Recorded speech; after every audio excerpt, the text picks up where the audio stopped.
अगर आप भी चाहते हैं कि आरसीएम म्यूजिक के वीडियो सबसे पहले आप तक पहुंचे, तो लाल बटन को दबा के चैनल को सब्सक्राइब जरूर करें और साथ में बेल आइकन को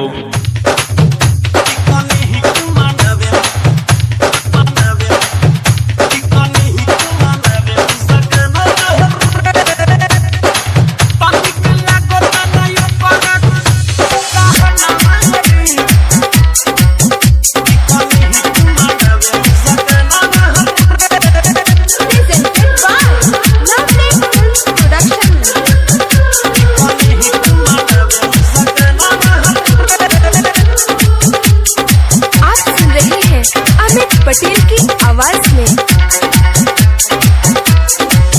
और से मांग के पैसा रे घूमे दिन भर बगैचा रे। ए भाई अरे का हो अब का भइल। और से मांग के पैसा रे घूमे नया साल में बगैचा रे। बड़ी नाचतिया बजा के अपन गानवा रे। अरे तो जाए ना दे, नया साल हो तो नाची गई ना। मने काहे हो नहीं मनतिया कोनो को कहनावा रे। पिकनी हिक मनावे मुस्कानावा रे। नहीं मने नया साल में कहनावा रे। पिकनी हिक मनावे मुस्कानावा रे। अरे तो मनावतिया तो तोर काहे फाटोता रे। फाटीना डीजे विकास लीगा सीतामढ़ी।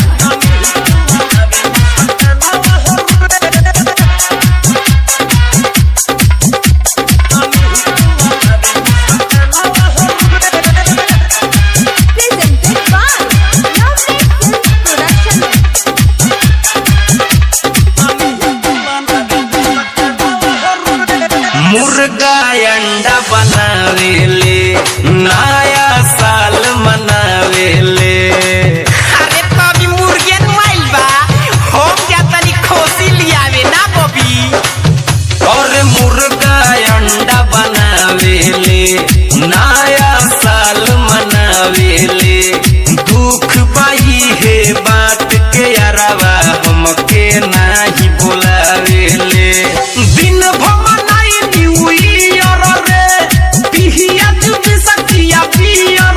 निकला गोताना ये करो बरहनावा रे।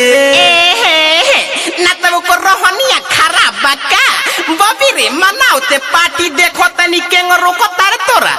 तो नहीं माने माई बाबू के कहनावा रे। पिकनी हिक मनावे मुस्कानावा रे। नहीं मानतिया कोनो को कहनावा रे। पिकनी हिक मनावे मुस्कानावा रे।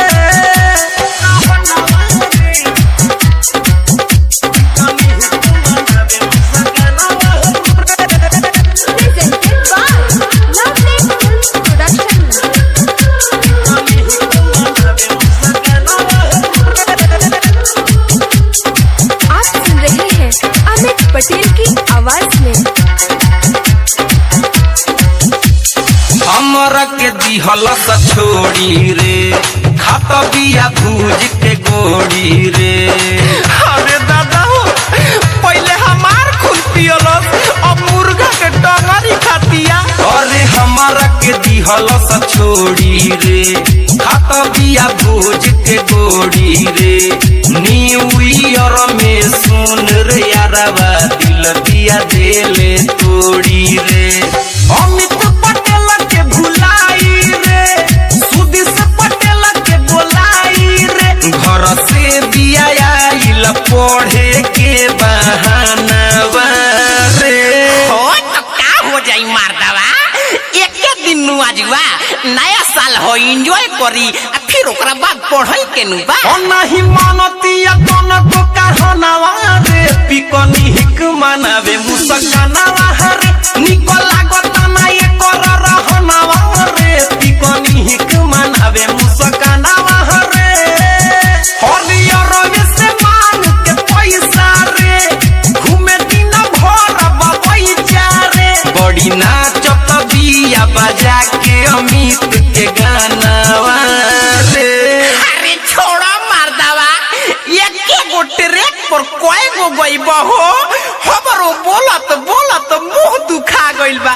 हां अभी होलियो न गाय में पर तो नहीं माने माई बाबू के कहनावा रे, पिकनी हिक मनावे मुस्काना